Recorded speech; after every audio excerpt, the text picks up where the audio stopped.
So hi everyone, welcome back to another new video. So guys, रिसेंटलीच इंजिनिअरिंगची CAP round 2 ची seat allotment ही declare झालेली आहे. आय होप तुम्ही सगळ्यांनी सीट अलॉटमेंट चेक केली असेल आणि तुम्हाला कॅपराउंड 2 मध्ये कोणत्या कॉलेजमध्ये नंबर लागला आहे, नक्की तुमची बेटरमेंट झाली आहे की बेटरमेंट नाही झाली आहे, हे सगळं तुम्ही तुमच्या अलॉटमेंटमध्ये चेक केलं असेल. नक्की तुम्हाला कोणतं कॉलेज मिळालं आहे कॅपराउंड 2 मध्ये हे मला कॉमेंट सेक्शनमध्ये नक्की सांगा. आता आजच्या व्हिडिओमध्ये तुम्हाला पुढे काय प्रोसेस करायची आहे हे मी तुम्हाला इन डिटेल एक्सप्लेन करणार आहे. आपल्याकडे भरपूर सारे कंडिशन्स आहेत. मला माहिती आहे की प्रत्येक मुलाची कंडिशन सेम नाही आहे, तर प्रत्येक कंडिशनबद्दल आजच्या व्हिडिओमध्ये आपण डिटेलमध्ये डिस्कस करणार आहोत. बट त्याआधी एक माझी छोटीशी रिक्वेस्ट आहे. आत्तापर्यंत आपल्या ॲडमिशनच्या व्हिडिओजने तुमची किती हेल्प झाली आहे हे मला कॉमेंट सेक्शनमध्ये नक्की सांगा. जर तुम्हाला थोडी जरी मदत झाली असेल तर ते मला कॉमेंट सेक्शनमध्ये नक्की सांगा. अँड तुमच्या ॲडमिशन जर्नीमध्ये आपल्या व्हिडिओजनी कशी हेल्प केली तर त्याची स्टोरी पण तुम्ही मला कॉमेंट सेक्शनमध्ये सांगू शकता. आत्तापर्यंत आपण जेवढे पण तुम्हाला व्हिडिओज प्रोव्हाइड केलेत कॅपराउंड 1च्या प्रोसेसबद्दल, कॅपराउंड 2च्या प्रोसेसबद्दल, परत ऑप्शन फॉर्म फिलिंग, म्हणजे ॲडमिशनच्या स्टार्टपासून ते आत्तापर्यंत तुम्हाला किती हेल्प झाली आहे आपल्या व्हिडिओजमुळे हे मला कॉमेंट सेक्शनमध्ये नक्की सांगा. मला तुमचे कॉमेंट्स रीड करायला खूप आवडतात, तर त्याच्यामुळे कॉमेंट करायला विसरू नका. अँड ऑल्सो आपलं एक व्हॉट्सॲप चॅनल आहे, तर हे व्हॉट्सॲप चॅनल पण तुम्ही जॉईन करून ठेवा. ह्या व्हॉट्सॲप चॅनलवर मी तुम्हाला भरपूर काही अपडेट्स वगैरे प्रोव्हाइड करत असतो आणि ह्याच्या पुढे पण इंजिनिअरिंगचे रिलेटेड पण काही आपले प्लॅन्स आहेत, तर हे पण मी तुम्हाला व्हॉट्सॲपवर सांगेन. तर त्याच्यामुळे आपला व्हॉट्सॲप चॅनल जॉईन करून ठेवा. ह्याची लिंक मी तुम्हाला डिस्क्रिप्शन बॉक्समध्ये प्रोव्हाइड केलेली आहे. अँड फर्स्ट ऑफ ऑल मला भरपूर मुलांचे कॉमेंट्स येत होते. मला लिटरली खूप मुलांचे कॉमेंट्स आले आहेत, दादा सीट टाईप अलॉटेड हे माझं चेंज झालं आहे. म्हणजे काही मुलं आहेत जी कॅटेगरीमध्ये बिलॉंग करतात बट त्यांना ओपन कॅटेगरीची सीट मिळाली आहे. जसे की एक कॅन्डिडेट आहे ज्याची कॅटेगरी जी OBC आहे, म्हणजे OBC कॅटेगरीचा मुलगा आहे, बट त्याला आता कॅपराउंड 2च्या सीट अलॉटमेंटमध्ये जी ओपनची सीट मिळाली आहे. एक मुलगी आहे जी OBC कॅटेगरीमधनं आहे, तिला LOBC कॅटेगरी सीट मिळायला पाहिजे होती बट तिला जी ओपनची सीट मिळाली आहे. काही SC कॅटेगरीची पण मुलं आहेत ज्यांना ओपनचे सीट मिळाले आहेत. आता ती मुलं खूप टेन्शनमध्ये आहेत की दादा आम्ही रिझर्व कॅटेगरीमधनं बिलॉंग करतो बट आता आम्हाला ओपनची सीट मिळाली आहे. आता ओपनची सीट मिळाल्यामुळे मला सगळ्यात ओपनची फीस भरावी लागेल का, मला कॅटेगरीचे बेनिफिट्स नाही का मिळणार, तर एक तुम्ही कन्फ्युजन दूर करा. हे जे सीट टाईप अलॉटेड आहे ना, ह्याला तुम्ही इग्नोर करा. ह्याला तुमच्या अलॉटमेंटमध्ये काही पण तुमच्या एवढे इफेक्ट नाही होणार आहे. कारण की जरी तुम्ही OBC कॅटेगरीमधनं असाल आणि जर तुम्हाला ओपनची सीट मिळाली असेल तरी पण तुम्हाला टेन्शन नाही घ्यायचं आहे. तुमच्या कॅटेगरीचे सगळे बेनिफिट्स तुम्हाला मिळणार आहेत. इवन तुमच्या कॅटेगरीची फीजच तुम्हाला कॉलेजमध्ये पे करायची आहे. ओपन कॅटेगरीची फीज नाही पे करावी लागणार. जी तुमची कॅटेगरीची फीज आहे, तुमच्या SC कॅटेगरीची जी फीज असेल किंवा OBC, SC, BC ज्या पण कॅटेगरीमध्ये तुम्ही बिलॉंग करताय, तुमच्या कॅटेगरीची जेवढी फीज असेल तेवढीच तुम्हाला कॉलेजमध्ये भरायची आहे. आता ह्या इकडे आपण मल्टिपल कंडिशन्स घेतल्यात. जसे की आपण पहिल्या म्हणजे कॅपराउंड 1च्या प्रोसेसमध्ये सुद्धा आपण मल्टिपल कंडिशन्स घेतले होते. आत्तासुद्धा आपण कॅपराउंड 2 नंतर तुम्हाला काय प्रोसेस करायची आहे तर हे मी तुम्हाला कंडिशन वाईज एक्सप्लेन करणार आहे. कंडिशन नंबर 1 आहे की असे कॅन्डिडेट्स ज्यांना पहिल्यांदा सीट मिळाली आहे. कंडिशन नंबर 2 आहे असे कॅन्डिडेट्स ज्यांना बेटरमेंट मिळाले. अँड कंडिशन नंबर 3 आहे ज्यांना अजूनही कुठलीही बेटरमेंट नाही मिळाली आहे. कॅपराउंड 2 मध्ये नो बेटरमेंट असं लिहून आलं आहे. अँड कंडिशन नंबर 4 मध्ये नो अलॉटमेंट, म्हणजे कॅपराउंड 1 मध्ये सुद्धा त्यांना कॉलेज नव्हतं मिळालं, कॅपराउंड 2 मध्ये सुद्धा त्यांना कुठलंही कॉलेज नाही मिळालं. तर या प्रत्येक कंडिशनच्या मुलांनी काय नक्की प्रोसेस करायची आहे हे सगळं आपण डिटेल स्टेप बाय स्टेप आता बघणार आहोत. फर्स्ट ऑफ ऑल आपण ऑटो फ्रीजच्या रूलबद्दल समजून घेऊया. आता जसे की कॅपराउंड 2चे रूल्स तुम्हाला माहिती असतील की कॅपराउंड 2 मध्ये जर तुम्हाला पहिल्या 3 प्रेफरन्सेसपैकी कोणतंही कॉलेज मिळालं असेल, कुठलीही ब्रांच तुम्हाला मिळाली असेल तर ते आता तुमचं ऑटो फ्रीज झालेलं आहे. म्हणजे ते कॉलेज आणि ती ब्रांच तुमची ऑटोमॅटिकली लॉक झाली आहे. म्हणजे जसे की आपल्या कॅपराउंड 1च्या वेळी कसं होतं की पहिल्या नंबरचं कॉलेज मिळालं तर ऑटो फ्रीज, तर त्याच प्रकारे कॅपराउंड 2 मध्ये हा रूल थोडा अजून ॲडव्हान्स होतो की कॅपराउंड 2 मध्ये जर तुम्हाला पहिल्या 3 प्रेफरन्सेसपैकी म्हणजे प्रेफरन्स नंबर 1, 2 अँड 3 या पहिल्या 3 प्रेफरन्सेसपैकी कोणतंही तुम्हाला कॉलेज मिळालं असेल किंवा कोणतीही तुम्हाला ब्रांच मिळाली असेल ती आता तुमची ऑटो फ्रीज झालेली आहे, म्हणजे ऑटोमॅटिकली लॉक झाली आहे. आता तुम्ही पुढच्या कॅपराउंडमध्ये पार्टिसिपेट नाही करू शकत. कॅपराउंड 3 मध्ये, कॅपराउंड 4 मध्ये तुम्ही पार्टिसिपेट नाही करू शकत. हां, तुम्ही ILS राऊंड किंवा स्पॉट राऊंडमध्ये पार्टिसिपेट करू शकता, बट ऑफिशियली तुम्ही आता कॅपराउंडच्या प्रोसेसमधून बाहेर झालेले आहात. जे पण तुम्हाला आता कॉलेज मिळालं असेल त्याच कॉलेजमध्ये तुम्हाला ॲडमिशन घ्यावं लागेल. तुम्हाला आता पुढे काय प्रोसेस करायची आहे तर बघा, जर तुम्हाला ऑटो फ्रीज झालेलं असेल म्हणजे पहिल्या 3 प्रेफरन्समधनं कॉलेज मिळालं असेल म्हणजे ते तुमचं आता ऑटो फ्रीज झालं आहे. मग आता तुम्हाला सेल्फ व्हेरिफिकेशन करायचं आहे. जर तुम्ही कॅपराउंड 1च्या वेळी सेल्फ व्हेरिफिकेशन केलं नसेल तर आता तुम्हाला कॅपराउंड 2च्या वेळी करावं लागेल. जर तुम्ही ऑलरेडी केलेलं असेल कॅपराऊंड 1च्या वेळी तर परत तुम्हाला नाही करावं लागेल. त्याच्यानंतर तुम्हाला सीड ॲक्सेप्टन्स फी जी ₹1000 आहे ही तुम्हाला पे करावी लागेल. जर तुम्ही कॅपराऊंड 1च्या आधी ही सीड ॲक्सेप्टन्स फी पे नसेल केली तर आता तुम्हाला कॅपराऊंड 2च्या वेळी ही तुम्हाला फी पे करावी लागेल. बट जर तुम्ही ऑलरेडी कॅपराऊंड 1च्या वेळी बेटरमेंट करताना हे ₹1000 पे केलेले असतील तर तुम्हाला आता परत पे करायची गरज नाही आहे. परत तुम्हाला सीड ॲक्सेप्टन्स फी पे करावी लागणार नाही आहे. डायरेक्ट तुम्हाला काय करायचं आहे की जे पण तुम्हाला कॉलेज मिळालं आहे त्या कॉलेजमध्ये जाऊन तुम्हाला तुमचं ॲडमिशन हे कन्फर्म करून घ्यायचं आहे. त्या कॉलेजमध्ये गेल्यानंतर तुम्हाला काही फॉर्म फिलिंग वगैरे करावी लागेल आणि तुमचं ॲडमिशन तुम्हाला कन्फर्म करावं लागेल. तर ही सगळी प्रोसेस तुम्हाला आता करायची आहे जर तुमचा कॉलेज ऑटो फ्रीज झालेला असेल तर. आय होप तुम्हाला हे समजलेलं असेल. आता आपल्याकडे दुसरी कंडिशन आहे की जर तुम्हाला कॅपराऊंड 2मध्ये पहिल्यांदाच कॉलेज मिळालेलं असेल, म्हणजे जर तुम्हाला कॅपराऊंड 2मध्ये पहिले 3 प्रेफरन्सेस सोडून प्रेफरन्स नंबर 1, प्रेफरन्स नंबर 2 आणि प्रेफरन्स नंबर 3 हे पहिले 3 प्रेफरन्सेस सोडून इतर कुठल्या प्रेफरन्स नंबरचं कॉलेज मिळालं असेल, जसे की 10व्या प्रेफरन्सचं, 20 प्रेफरन्सचं, असे इतर कुठल्याही प्रेफरन्स नंबरचं कॉलेज मिळालं असेल आणि कॅपराऊंड 2मध्ये तुम्हाला पहिल्यांदा सीट मिळाली असेल, म्हणजे कॅपराऊंड 1मध्ये तुम्हाला कोणतेही कॉलेज मिळालं नव्हतं बट कॅपराऊंड 2मध्ये तुम्हाला कॉलेज मिळालेलं आहे, तर तुम्हाला काय प्रोसेस करायची आहे. आता ह्या कंडिशनमध्ये ती पण मुलं येतात ज्या मुलांना कॅपराऊंड 1मध्ये कॉलेज तर मिळालं होतं बट ते कॉलेज त्यांना पाहिजे नव्हतं. तर त्याच्यामुळे त्या मुलांनी त्या कॉलेजमधलं ॲडमिशन कॅन्सल करण्यासाठी त्यांनी ₹1000 वगैरे काही पे नव्हते केले. डायरेक्टली त्यांनी कॅपराऊंड 2मध्ये पार्टिसिपेट केलं. मग त्या पण मुलांना ह्या इकडे काय प्रोसेस करायची आहे हे आपण डिटेलमध्ये समजून घेणार आहोत. म्हणजेच काय की आता तुमची फर्स्ट टाईम कॅपराऊंड 2मध्ये आता अलॉटमेंट मिळालेली आहे. मग ह्याच्या पुढे तुमच्याकडे 2 ऑप्शन असणार आहेत.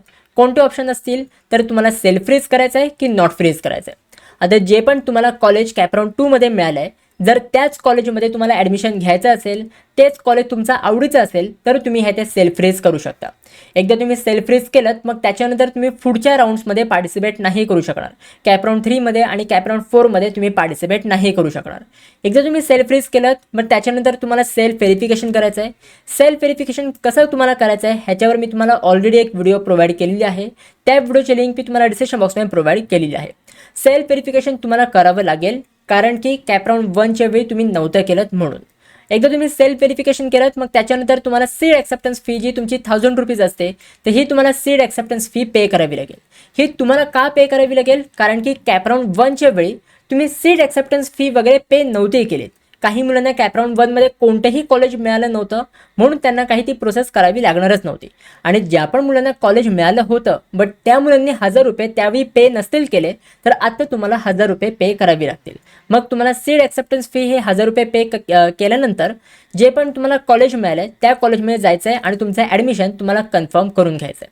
हे प्रोसेस त्या मुलांना करावी लागेल जी मुलं सेल्फ फ्रीज करणार आहेत त्यांना.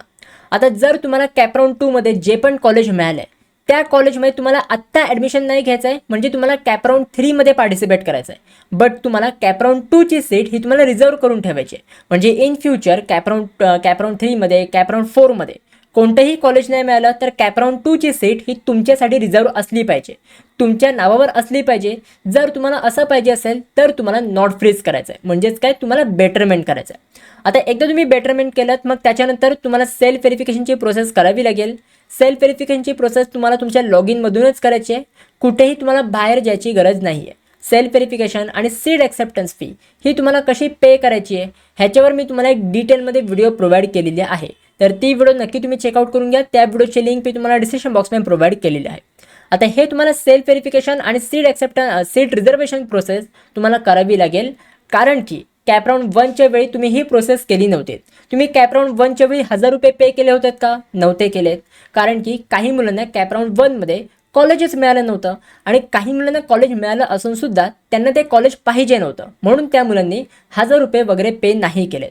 बट आता कॅपराऊंड 2ची सीट जर तुम्हाला रिझर्व करून ठेवायची असेल ना तर तुम्हाला सेल्फ व्हेरिफिकेशन आणि ही सीट रिझर्वेशन फी ही तुम्हाला पे करावी लागेल. म्हणजेच काय इकडे तुम्हाला ₹1000 पे करावी लागतील. एकदा तुम्ही ₹1000 पे केलेत मग त्याच्यानंतर तुम्ही कॅपराऊंड 3साठी एलिजिबल होऊन जाता. काही मुलांचे प्रश्न असतात, दादा जर मी ते बेटरमेंट करत असेल तरी पण मला कॉलेजमध्ये जाऊन ॲडमिशन कन्फर्म करायची गरज आहे का? नाही. जर तुम्ही हे ते नॉट फ्रीज करत असाल किंवा बेटरमेंट करत असाल तर तुम्हाला कोणत्याही कॉलेजमध्ये व्हिजिट करायची गरज नाही आहे. डायरेक्टली तुम्ही सेल्फ व्हेरिफिकेशन आणि सीट रिझर्वेशन फी पे करा आणि मग त्याच्यानंतर डायरेक्टली तुम्ही कॅपराऊंड 3मध्ये पार्टिसिपेट करू शकता. ह्या केसमध्ये कॅपराऊंड 2ची सीट ही तुमच्यासाठी रिझर्वड राहील. जर तुम्ही ह्या इकडे 1000 रुपये पे केलेत तर कॅपराऊंड 2ची सीट ही तुमच्यासाठी रिझर्वड राहणार आहे, म्हणजे तुमच्या नावावर असणार आहे. इन फ्युचर कॅपराऊंड 3मध्ये आणि कॅपराऊंड 4मध्ये कोणतंही तुम्हाला कॉलेज नाही मिळालं तर कॅपराऊंड 2ची सीट ही तुमच्यासाठी रिझर्वड असणार आहे. आय होप तुम्हाला ही पण कंडिशन समजलेली असेल. जर तुम्हाला पहिल्यांदा कॉलेज मिळालं असेल तर तुम्हाला काय प्रोसेस करायची आहे. आय होप हे तुम्हाला समजलेलं असेल. आता आपण बघूया पुढची कंडिशन. पुढची कंडिशन अशी आहे, जर तुमचं कॅपराऊंड 2मध्ये बेटरमेंट झालं असेल तर तुम्हाला पुढे काय प्रोसेस करायची आहे. बेटरमेंट म्हणजेच काय की अशी मुलं ज्या मुलांना कॅपराऊंड 1मध्ये एक कॉलेज मिळालं होतं, बट त्या मुलांनी काय केलं, त्या मुलांनी ती सीट रिझर्व केली आणि त्यांनी कॅपराऊंड 2मध्ये पार्टिसिपेट केलं. म्हणजे कॅपराऊंड 1च्या वेळी त्यांनी बेटरमेंट केलं होतं आणि त्यांनी कॅपराऊंड 2मध्ये पार्टिसिपेट केलं आणि कॅपराऊंड 2मध्ये त्यांना एका दुसऱ्या कुठल्या तरी कॉलेजमध्ये नंबर लागलाय. पहिले 3 प्रेफरन्सेस सोडून त्यांना एका दुसऱ्या कुठल्या तरी कॉलेजमध्ये नंबर लागलाय. मग त्या मुलांनी काय प्रोसेस करायची. आता ह्या कंडिशनमध्ये तुम्ही एक लक्षात घ्या की तुम्हाला कॅपराऊंड 1मध्ये एक कॉलेज मिळालं तर होतं, बट कॅपराऊंड 2मध्ये तुम्हाला एका दुसऱ्या कॉलेजमध्ये नंबर लागलाय. आता दुसऱ्या कॉलेजमध्ये नंबर लागल्यामुळे परत तुम्हाला 2 ऑप्शन मिळणार आहेत. कोणते 2 ऑप्शन की तुम्हाला सेल्फ फ्रीज करायचं आहे की तुम्हाला नॉट फ्रीज करायचं आहे. म्हणजे आता तुम्हाला कॅपराऊंड 2मध्ये एका दुसऱ्या कॉलेजमध्ये नंबर जो लागलाय, जर त्या कॉलेजमध्ये तुम्हाला ॲडमिशन घ्यायचं असेल, जी पण ब्रांच तुम्हाला मिळाली आहे, जर त्याच ब्रांचमध्ये तुम्हाला ॲडमिशन घ्यायचं असेल तर तुम्हाला ह्या इथे सेल्फ फ्रीज करायचं आहे. एकदा तुम्ही सेल्फ फ्रीज केलं मग त्याच्यानंतर डायरेक्टली तुम्ही जे पण तुम्हाला कॉलेज मिळालं आहे त्या कॉलेजमध्ये जाऊन तुम्हाला रिपोर्ट करायचं आहे आणि तुमचं ॲडमिशन तुम्हाला कन्फर्म करून घ्यायचं आहे. ह्या इथे तुम्हाला सीट ॲक्सेप्टन्स फी वगैरे पे करावी लागणार नाही आहे. बऱ्याच मुलांना प्रश्न पडला असेल की दादा रिसेंटली एक नोटीस आली होती ज्याच्यामध्ये प्रत्येक कॅपराऊंडमध्ये जे आपले फी पेमेंट आहे ही इन्क्रीज झाली होती. जसे की कॅपराऊंड 2मध्ये आपल्याला 2000 पे करावे लागणार होते, कॅपराऊंड 3मध्ये आपल्याला 3000 पे करावे लागणार होते. तर तो रूल नाही आहे का, तर नाही. सीड्स त्यांनी तो रूल इम्प्लिमेंट केला होता, बट नंतर तो रूल काढून टाकला. सीड्स त्यांनी एक नोटीससुद्धा त्याच्यावर रिलीज केली की तो रूल आता काढलेला आहे आणि तुम्हाला आता प्रत्येक कॅपराऊंडमध्ये 2000 किंवा 3000 भरायची गरज नाही आहे. जर ऑलरेडी कॅपराऊंड 1च्या वेळी तुम्ही 1000 रुपये पेमेंट केलेलं असेल, जर तुम्ही कॅपराऊंड 1च्या वेळेस 1000 रुपये सीट रिझर्वेशन फी ही पे केलेली असेल तर आता तुम्हाला कॅपराऊंड 2च्या वेळी परत तुम्हाला कुठलीही फी पे करायची गरज नाही आहे. एकदा तुम्ही सेल्फ फ्रीज केलं मग डायरेक्टली जे पण तुम्हाला कॉलेज मिळालं आहे त्या कॉलेजमध्ये जाऊन तुम्हाला ॲडमिशन कन्फर्म करून घ्यायचं आहे, त्या कॉलेजमध्ये रिपोर्ट करायचं आहे, तुमचे जेवढे पण डॉक्युमेंट्स आहेत हे त्या कॉलेजमध्ये तुम्हाला सबमिट करायचे आहेत. आय होप तुम्हाला हा रूल समजलेला असेल आणि ह्याच्यामध्ये जेवढे पण डाऊट्स होते हे तुमचे क्लिअर झालेले असतील. आता जर तुमची अशी कंडिशन असेल की कॅपराऊंड 2मध्ये जे पण तुम्हाला कॉलेज मिळालं आहे त्याच कॉलेजमध्ये तुम्हाला ॲडमिशन हे रिझर्व करून ठेवायचं आहे. म्हणजेच काय की तुम्हाला कॅपराऊंड 2मध्ये जे पण कॉलेज मिळालं आहे त्या कॉलेजमध्ये तुमची सीट तुम्हाला रिझर्व करून ठेवायची आहे, बट स्टील तुम्हाला असं वाटतं आहे की आपल्याला कॅपराऊंड 3मध्ये आणि कॅपराऊंड 4मध्ये अजून एका चांगल्या कॉलेजमध्ये नंबर लागू शकतो. तर त्याच्यामुळे तुम्हाला पुढच्या कॅपराऊंड्समध्ये पार्टिसिपेट करायचं आहे. मग त्या केसमध्ये तुम्ही ते बेटरमेंट करू शकता. येस, तुमच्यासाठी ते नॉट फ्रीज म्हणजेच बेटरमेंटचं ऑप्शन दिलेलं आहे, तर तुम्ही बेटरमेंट करू शकता. म्हणजेच काय की कॅपराऊंड 2ची जी सीट आहे ही तुमची रिझर्वड राहणार आहे. कॅपराऊंड 2ची सीट ही तुमच्या नावावरच राहणार आहे, बट तुम्ही कॅपराऊंड 3मध्ये आणि कॅपराऊंड 4मध्ये पार्टिसिपेट करू शकता. आणि एकदा तुम्ही नॉट फ्रीज केलं मग त्याच्यानंतर तुम्हाला काही करायचं नाही आहे, डायरेक्टली तुम्ही कॅपराऊंड 3मध्ये पार्टिसिपेट करू शकता. ह्या इथे पण तुम्हाला सीट रिझर्वेशन फी जी तुमची 1000 रुपीज आहे ही तुम्हाला पे नाही करावी लागणार, कारण की ऑलरेडी कॅपराऊंड 1च्या वेळी तुम्ही हे 1000 रुपये पे केले होते. मग त्याच्यानंतर परत तुम्हाला 1000 रुपये पे नाही करावे लागणार. हे वन टाईम पेमेंट आहे, तर त्याच्यामुळे प्रत्येक राऊंडमध्ये तुम्हाला फीज पेमेंट नाही करावे लागणार. रिसेंटली सीईडीसीने एक रूलसुद्धा इम्प्लिमेंट केला होता की कॅपराऊंड 1साठी 1000 रुपये, कॅपराऊंड 2साठी 2000 रुपये, कॅपराऊंड 3साठी 3000 रुपये, बट तो रूल काढून टाकलेला आहे आणि आता जसे जुने रूल होते तसेच आता सीईडीसीने इम्प्लिमेंट केलेले आहेत. तर त्याच्यामुळे हे जे 1000 रुपये आहेत हे तुम्हाला परत पे नाही करावे लागणार. जर तुम्ही ऑलरेडी कॅपराऊंड 1च्या वेळी 1000 रुपये पे केलेले असतील तर तुम्हाला परत नाही पे करायचे आहेत. एकदा तुम्ही नॉट फ्रीज केलं तर डायरेक्टली तुम्ही कॅपराऊंड 3मध्ये पार्टिसिपेट करू शकता. आता ह्या केसमध्ये पण ना काही मुलांचे प्रश्न असतात की दादा मला आता कॅपराऊंड 2मध्ये एका कॉलेजमध्ये नंबर तर लागला आहे, म्हणजे कॅपराऊंड 1मध्ये पण मला एक कॉलेज मिळालं होतं, बट कॅपराऊंड 2मध्ये मला एका दुसऱ्या कॉलेजमध्ये नंबर लागला आहे, बट मला कॅपराऊंड 2चं कॉलेज आता नको आहे, तर कॅपराऊंड 1ची सीट मी जाऊन घेऊ शकतो का, तर नाही घेऊ शकत. जर तुमचं असं म्हणणं असेल की कॅपराऊंड 2मध्ये मला जे पण कॉलेज मिळालं आहे ते कॉलेज मला नको आहे, मला कॅपराऊंड 1चंच परत कॉलेज पाहिजे, तर ते कॉलेज मी जाऊन घेऊ शकतो का? त्या कॉलेजमध्ये जाऊन मी ॲडमिशन सिक्युअर करू शकतो का? तर तसं तुम्ही नाही करू शकत, कारण की तुम्हाला ऑलरेडी कॅपराऊंड 2मध्ये एक सीट अलॉट झाली आहे. म्हणजेच काय की तुमचं बेटरमेंट झाली आहे. जर तुम्हाला कॅपराऊंड 1मध्ये पण एक कॉलेज मिळालं असेल आणि कॅपराऊंड 2मध्ये तुम्हाला काही दुसऱ्या कॉलेजमध्ये नंबर लागला असेल, तर कॅपराऊंड 1ची सीट ही तुमची ऑटोमॅटिकली कॅन्सल्ड होते. कॅपराऊंड 2ची सीट ही तुमच्या हातामध्ये असते. तर त्याच्यामुळे तुम्ही परत कॅपराऊंड 1चं कॉलेज नाही घेऊ शकत. तुम्हाला पाहिजे असेल तर तुम्ही बेटरमेंट करून कॅपराऊंड 3मध्ये पार्टिसिपेट करू शकता आणि कॅपराऊंड 3मध्ये परत तुम्ही कॅपराऊंड 1मध्ये जे कॉलेज मिळालं होतं त्या कॉलेजचं नाव तुम्ही कॅपराऊंड 3च्या लिस्टमध्ये टाकू शकता. बट असं नाही करू शकत की आता तुम्हाला कॅपराऊंड 2मध्ये बेटरमेंट मिळालं आहे, दुसऱ्या कॉलेजमध्ये नंबर लागला आहे, बट त्या कॉलेजमध्ये ॲडमिशन नाही पाहिजे, मग तुम्ही कॅपराऊंड 1च्या कॉलेजमध्ये जाल आणि सांगाल की मला इथे ॲडमिशन घ्यायचं आहे. तर असं नाही चालणार. तर हा रूल तुम्ही एकदा समजून घ्या. जर तुम्हाला समजलं नसेल तर थोडे व्हिडिओ पाठी घ्या आणि जे पण मी तुम्हाला सांगितलं हे तुम्ही नीट ऐका, वर्ड टू वर्ड लक्षात घ्या की कधी आपण कॅपराऊंड 1ची सीट घेऊ शकतो. जर तुम्हाला कॅपराऊंड 2मध्ये कोणतंही कॉलेज मिळालं नसतं तरच तुम्ही परत कॅपराऊंड 1ची सीट ही तुम्ही क्लेम करू शकला असतात. बट ऑलरेडी तुम्हाला कॅपराऊंड 2मध्ये एका कॉलेजमध्ये नंबर लागलेला आहे, तर त्याच्यामुळे कॅपराऊंड 1ची सीट ही तुमची कॅन्सल झालेली आहे. आय होप हे तुम्हाला सगळे डाऊट्स क्लिअर झालेले असतील आणि हे पण तुम्हाला समजलेलं असेल की जर तुम्हाला बेटरमेंट मिळालं असेल तर तुम्हाला काय काय प्रोसेस करायची आहे. जर तुम्हाला इथपर्यंत सगळे डाऊट्स तुमचे क्लिअर झाले असतील तर मला कॉमेंट सेक्शनमध्ये नक्की सांगा आणि आपले व्हिडिओज तुमच्या पूर्ण ॲडमिशन प्रोसेसमध्ये किती हेल्पफुल होते हे पण मला कॉमेंट सेक्शनमध्ये नक्की सांगा. आता आपण बघूया पुढची कंडिशन.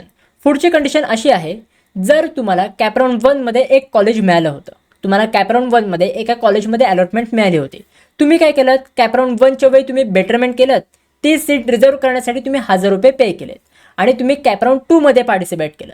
बट कॅपराऊंड 2मध्ये तुम्हाला एका दुसऱ्या कुठल्याही कॉलेजमध्ये नंबर नाही लागला आहे, तुम्हाला कॅपराऊंड 2मध्ये कुठलं वेगळं कॉलेज अलॉट नाही झालं आहे, परत कॅपराऊंड 1चंच कॉलेज तुम्हाला अलॉट झालेलं असेल, जर तुम्हाला कॅपराऊंड 1चंच कॉलेज आणि तीच ब्रांच तुम्हाला परत कॅपराऊंड 2मध्येच मिळालेली असेल, तर तुम्हाला पुढे काय प्रोसेस करायची आहे हे आपण आता इथे डिटेलमध्ये समजून घेऊया. जर तुमचे इथे नो बेटरमेंट असेल तर तुम्हाला आता पुढे दोनच ऑप्शन मिळणार आहेत, ते आहे सेल्फ फ्रीज आणि नॉट फ्रीजचं. आता जे कॉलेज तुमचं कॅपराऊंड 1मध्ये तुम्हाला मिळालं होतं, परत तुम्हाला कॅपराऊंड 2मध्ये तेच कॉलेज मिळालं, मग आता जर तुम्हाला त्याच कॉलेजमध्ये तुमचं ॲडमिशन कन्फर्म करायचं असेल, त्याच कॉलेजमध्ये तुम्हाला ॲडमिशन फायनलाइज करायचं असेल, तर तुम्हाला ह्याच्यात सेल्फ फ्रीज करायचं आहे. एकदा तुम्ही सेल्फ फ्रीज केलात, मग डायरेक्टली जे पण कॉलेज तुम्ही सेल्फ फ्रीज करताय त्या कॉलेजमध्ये जाऊन तुम्हाला रिपोर्ट करायचं आहे आणि तुमची ॲडमिशन हे तुम्हाला कन्फर्म करून घ्यायचं आहे. ह्या इथे तुम्हाला प्रश्न पडला असेल, दादा हे जे सीट ॲक्सेप्टन्स फी आहे ₹1000 ही आम्हाला पे नाही का करावी लागणार? नाही करावी लागणार. तुम्ही ऑलरेडी कॅपराऊंड 1च्या वेळी तुम्ही ही फीज पेमेंट केली होते, मग त्याच्यामुळे कॅपराऊंड 2च्या वेळी परत तुम्हाला ही फीज पे नाही करायची आहे. एकदा तुम्ही सेल्फ फ्रीज केलं तर डायरेक्टली तुम्ही जे पण कॉलेजमध्ये तुम्ही सेल्फ फ्रीज करत आहे तर त्या कॉलेजमध्ये तुम्हाला रिपोर्ट करायचं आहे, तिकडे तुम्हाला व्हिजिट करायचं आहे आणि तिकडे तुमचं ॲडमिशन तुम्हाला कन्फर्म करून घ्यायचं आहे. आय होप हे तुम्हाला समजलेलं असेल. जर तुम्हाला सेल्फ फ्रीज करायचं असेल तर तुम्हाला काय प्रोसेस करायची आहे. आता जर ह्या पॉईंटला जर तुम्हाला असं पाहिजे असेल की कॅपराऊंड 1मध्ये जे मला कॉलेज मिळालं होतं तेच मला परत कॅपराऊंड 2मध्ये मिळालं आहे, मग आता मला कॅपराऊंड 3मध्ये पार्टिसिपेट करायचं आहे, मग त्यासाठी तुम्हाला बेटरमेंट करायचं आहे. बेटरमेंट म्हणजेच तुम्हाला नॉट फ्रीज करायचं आहे. एकदा तुम्ही नॉट फ्रीज केलं, मग त्याच्यानंतर डायरेक्टली तुम्ही कॅपराऊंड 3मध्ये पार्टिसिपेट करू शकता. ह्या पॉईंटला पण तुम्हाला ₹1000 जी सीट रिझर्वेशन फी आहे ही तुम्हाला पे नाही करावी लागणार, कारण की ऑलरेडी कॅपराऊंड 1च्या वेळी तुम्ही ती फीज पे केली होती, मग त्याच्यामुळे परत तुम्हाला फी नाही पे करायची आहे. ही फक्त वन टाईम फी आहे. रिसेंटली एक न्यूज आली होती ज्याच्यामध्ये CDCने सांगितलं होतं की प्रत्येक राऊंडला तुम्हाला फी पे करावी लागेल. राऊंड 2ला 2000, राऊंड 3ला 3000 अशी तुम्हाला फीज भरावी लागतील. बट तो रूल नंतर काढून टाकला. CDCने जे जुने रूल होते परत ते इम्प्लिमेंट केले आहेत, तर त्याच्यामुळे प्रत्येक राऊंडला तुम्हाला त्या फीज पेमेंट करायची गरज नाही आहे. ऑलरेडी जर तुम्ही फी पेमेंट केली असेल तर तुम्हाला सीट रिझर्वेशन फी नाही पे करावी लागणार. एकदा तुम्ही नॉट फ्रीज केलं तर डायरेक्टली तुम्ही कॅपराऊंड 3मध्ये पार्टिसिपेट करू शकता. आता ह्या केसमध्ये एक तुम्ही लक्षात घ्या, काही मुलांचे क्वेश्चन असतात, दादा कॅपराऊंड 1चं कॉलेज माझ्यासाठी रिझर्व राहील ना, कारण की कॅपराऊंड 2मध्ये मला कुठलंही दुसरं कॉलेज नाही मिळालं आहे. आता जर मी कॅपराऊंड 3मध्ये पार्टिसिपेट केलं आणि कॅपराऊंड 3मध्ये पण मला कोणतंही कॉलेज नाही मिळालं, तर मी कॅपराऊंड 1च्या कॉलेजमध्ये मी ॲडमिशन घेऊ शकतो ना? तर हो, कॅपराऊंड 1ची सीट ही तुमच्या नावावर आहे. कॅपराऊंड 1ची सीट ही तुमच्यासाठी रिझर्वडच आहे. आता तुम्हाला कॅपराऊंड 2 मध्ये दुसऱ्या कुठल्याही कॉलेजमध्ये नंबर नाही लागला आहे, मग त्या केसमध्ये जरी तुम्ही कॅपराऊंड 3 मध्ये पार्टिसिपेट केलं आणि कॅपराऊंड 3 मध्ये पण तुम्हाला वेगळ्या कुठल्याही कॉलेजमध्ये नंबर नाही लागला, तरी पण तुमच्यासोबत कॅपराऊंड 1 ची सीट असणार आहे आणि त्यावेळी पण तुम्ही कॅपराऊंड 4 मध्ये पार्टिसिपेट करू शकता आणि कॅपराऊंड 4 मध्ये पण तुम्हाला कोणतेही वेगळं कॉलेज अलॉट नाही झालं तर कॅपराऊंड 1 ची सीट ही तुमच्यासोबत असणार आहे. कॅपराऊंड 1 च्या सीट तुमच्याच नावावर असणार आहे, तर तुम्ही त्याचं काही पण टेन्शन घेऊ नका. तुम्ही बिंदास बेटरमेंट करू शकता. राऊंड 4 पर्यंत तुम्ही ट्राय करू शकता बेटर कॉलेजसाठी. आय होप हे पण तुमचे सगळे डाऊट्स क्लिअर झालेले असेल. सो जर तुमची नो बेटरमेंट आली असेल तर तुम्हाला काय प्रोसेस करायची आहे हे पण तुम्हाला समजलेलं असेल. इथपर्यंत मी तुम्हाला जे पण सांगितलं हे सगळं तुम्हाला समजलेलं असेल तर मला कॉमेंट सेक्शनमध्ये नक्की सांगा, कारण की तुमचे कॉमेंट्स रीड करून मला खूप आनंद होतो की माझे व्हिडिओज तुम्हाला भरपूर जणांना हेल्पफुल वाटत आहेत. तर त्याच्यामुळे कॉमेंट करून नक्की सांगा की ओव्हरऑल ॲडमिशन प्रोसेसमध्ये आपल्या व्हिडिओजनी तुम्हाला किती हेल्प केली. तर त्याच्यामुळे कॉमेंट करायला विसरू नका. आता त्याच्यानंतर पुढची कंडिशन आहे नॉट अलॉटेड, म्हणजे अशी मुलं ज्यांना कॅपराऊंड 1 मध्ये पण कोणतेही कॉलेज मिळालं नव्हतं, कॅपराऊंड 2 मध्ये पण त्यांना कोणतेही कॉलेज आता मिळालेलं नाही. मग आता त्यांना पुढे काय प्रोसेस करायची. लक्षात घ्या, तुम्हाला कॅपराऊंड 1 मध्ये सुद्धा कोणतं कॉलेज मिळालं नव्हतं आणि आत्ता पण तुम्हाला कोणतेही कॉलेज नाही मिळालं आहे, मग त्या केसमध्ये तुम्हाला ह्या इथे कुठलीही प्रोसेस नाही करायची आहे. Self verification, seat acceptance fee ही तुम्हाला काही प्रोसेस नाही करायची आहे. डायरेक्टली तुम्ही कॅपराऊंड 3 मध्ये पार्टिसिपेट करू शकता, कारण की तुम्हाला कोणत्याही कॉलेजेस अलॉट नाही झाल्या ना, मग त्याच्यामुळे तुम्हाला काही पण प्रोसेस नाही करावी लागणार. डायरेक्टली तुम्ही कॅपराऊंड 3 मध्ये पार्टिसिपेट करू शकता. आता ह्या पॉईंटला एक तुम्ही लक्षात घ्या, जर ऑलरेडी दोन्ही राऊंडमध्ये तुम्हाला कॉलेज मिळालं नसेल तर राऊंड 3 साठी तुम्ही एक चांगली कॉलेजची लिस्ट अपलोड करा. ट्राय करा जास्तीत जास्त कॉलेजेस ॲड करायचं, कारण की ह्या वर्षी कॉलेजेसचे कट ऑफ वाढले आहेत. एकदम लोएस्ट टू लोएस्ट कॉलेजचे पण कट ऑफ ह्या ते इन्क्रीज झालेले आहेत. ज्या कॉलेजचा कट ऑफ 1-2 पर्सेंटाईल होता त्या कॉलेजचे कट ऑफ 50 पर्सेंटाईलपर्यंत पण गेलेत. मी काही कॉलेजचे चेक केलं. तर त्याच्यामुळे तुम्ही आता कॅपराऊंड 3 साठी एक अशी कॉलेजची लिस्ट अपलोड करा ज्याच्यामध्ये मॅक्झिमम कॉलेजेस असतील आणि तुमच्या पर्सेंटाईलच्या रेंजमध्ये, तुमच्या रँकच्या रेंजमध्ये ते कॉलेजेस असतील. आय होप तुम्हाला हा पण पॉईंट क्लिअर झालेला असेल. आणि आता पुढे तुम्हाला काय इम्पॉर्टंट डेट्स आहेत हे पण तुम्ही समजून घ्या. तर आता पुढे सीट ॲक्सेप्टन्स म्हणजे सेल्फ फ्रीज आणि बेटरमेंट करण्यासाठी आणि जे पण तुम्हाला कॉलेज मिळालं आहे त्या कॉलेजमध्ये जाऊन तुमचं ॲडमिशन कन्फर्म करण्यासाठी तुम्हाला 13 ऑगस्टपासून ते 17 ऑगस्टपर्यंत हे तुम्हाला टाईम पिरियड दिलेला आहे. मध्ये 15 ऑगस्टसुद्धा आहे. आता ह्या 15 ऑगस्टला ही प्रोसेस सुरू असेल की नाही ह्याच्याबद्दल सीड्सनी क्लॅरिफिकेशन नाही दिलं आहे, बट ह्या ते एक्स्ट्रा डेज ह्या ते ॲड करून दिलेले आहेत. तर त्याच्यामुळे 13 ऑगस्टपासून ते 17 ऑगस्टपर्यंत हा टाईम पिरियड दिला आहे ही सगळी प्रोसेस कंप्लीट करण्यासाठी. आय होप तुम्हाला हा सगळा पॉईंट क्लिअर झालेला असेल आणि ह्या व्हिडिओमध्ये जे पण मी तुम्हाला सांगितलं आहे हे सगळं तुम्हाला हेल्पफुल वाटलं असेल. अँड जर तुम्ही अजून आपला व्हॉट्सअप चॅनल जॉईन नसेल केलं तर लवकरात लवकर जॉईन करून घ्या. ह्याची पण लिंक मी तुम्हाला डिस्क्रिप्शन बॉक्समध्ये प्रोव्हाइड केलेली आहे. अँड ऑल्सो ही व्हिडिओ तुम्हाला किती हेल्पफुल वाटली हे मला कॉमेंट सेक्शनमध्ये नक्की सांगा. जसं मी तुम्हाला व्हिडिओच्या स्टार्टिंगला एक रिक्वेस्ट केली होती, ती रिक्वेस्ट मी आत्तासुद्धा करतो की आत्तापर्यंत आपण तुम्हाला भरपूर काही व्हिडिओज प्रोव्हाइड केलेत. ॲडमिशनचे रिगार्डिंग मी प्रत्येक स्टेपला तुम्हाला व्हिडिओज प्रोव्हाइड केलेले आहेत आणि असे व्हिडिओज प्रोव्हाइड केले आहेत जे तुम्हाला हेल्पफुल वाटतील अशा प्रकारे. सो त्याच्यामुळे आत्तापर्यंत जर आपल्या व्हिडिओजमुळे तुम्हाला कॅपराऊंडच्या प्रोसेसमध्ये हेल्प झाली असेल, जर तुम्हाला थोडी जरी मदत झाली असेल तर ते मला कॉमेंट सेक्शनमध्ये नक्की सांगा. अँड तुमच्या ॲडमिशन जर्नीमध्ये आपल्या व्हिडिओजनी कशी हेल्प केली तर त्याची स्टोरी पण तुम्ही मला कॉमेंट सेक्शनमध्ये सांगू शकता. मला तुमचे कॉमेंट्स रीड करायला नक्कीच आवडतील, तर त्याच्यामुळे कॉमेंट सेक्शनमध्ये नक्की सांगा. अँड आता ह्याच्या पुढे सुद्धा मी तुम्हाला इंजिनिअरिंगसाठी पण काही व्हिडिओज प्रोव्हाइड करणार आहे, तर त्याच्यासाठी पण तुम्ही वेट करा. तुम्ही चॅनलसोबत कनेक्टेड राहा, सबस्क्राईब करून ठेवा. So guys that's it for video. कशी वाटली तुम्हाला ही व्हिडिओ? आवडली असेल तर नक्की तुम्ही लाईक करा, शेअर करा, सबस्क्राईब करा. भेटू मग पुढच्या व्हिडिओमध्ये. तोपर्यंत बाय बाय, सी या अँड गुड डे.